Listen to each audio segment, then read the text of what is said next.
बिस्मिल्लाहिर्रहमानिर्रहीम। हदीस नंबर 357। मैं फ़तह मौके पर नबी करीम सल्लल्लाहु अलैहि वसल्लम की खिदमत में हाज़िर हुई। मैंने देखा कि आप गुस्ल कर रहे हैं और आपकी साहबजादी फ़ातिमा रज़ी अल्लाह अन्हा पर्दा किए हैं। उन्होंने कहा कि मैंने हुज़ूर सल्लल्लाहु अलैहि वसल्लम को सलाम किया। आपने पूछा कौन है? मैंने बताया कि उम्मे हानी बिनते अबी तालिब हूँ। आपने फरमाया अच्छी आई हो उम्मे हानी। फिर जब आप नहाने से फ़ारुग हो गए तो उठे और 8 रकात नमाज पढ़ी, एक ही कपड़े में लिपट कर।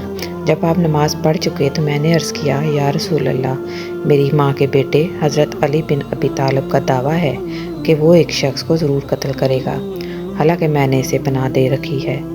ये मेरे खावंद का फलां बेटा है। रसूल करीम सल्लल्लाहु अलैहि वसल्लम ने फरमाया कि उम्मे हानी, जिसे तुमने पनाह दे दी, हमने भी इसे पनाह दे दी। उम्मे हानी ने कहा, ये नमाज़े चाश्त थी।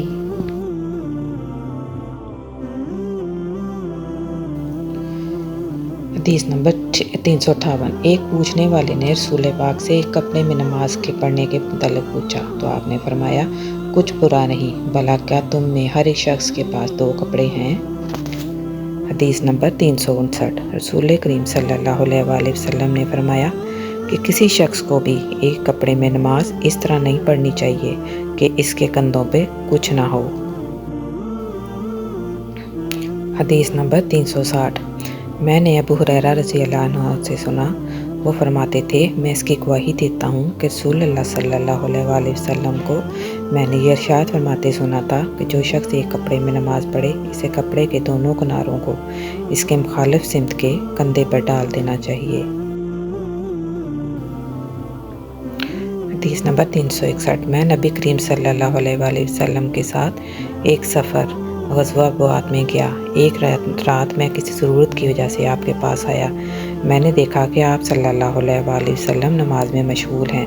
इस वक्त मेरे बदन पर सिर्फ़ एक ही कपड़ा था, इसलिए मैंने इसे लपेट लिया और आपके बाजू में होकर भी मैं भी नमाज में शरीक हो गया। जब आप नमाज से फ़ारुग हुए तो आपने दरियाफ़्त किया, जाबर इस रात के वक्त कैसे आए?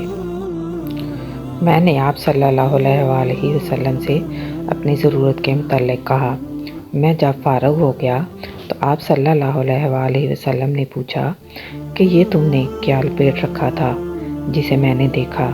मैंने अर्ज़ की कि एक ही कपड़ा था, इस तरह न लपेटता तो क्या करता? आप सल्लल्लाहु अलैहि वसल्लम ने फरमाया कि अगर वो कुशादा हो तो इसे अच्छी तरह लपेट लिया करो, और अगर तंग हो तो इसको तहमत के तौर पर बांध लिया कर।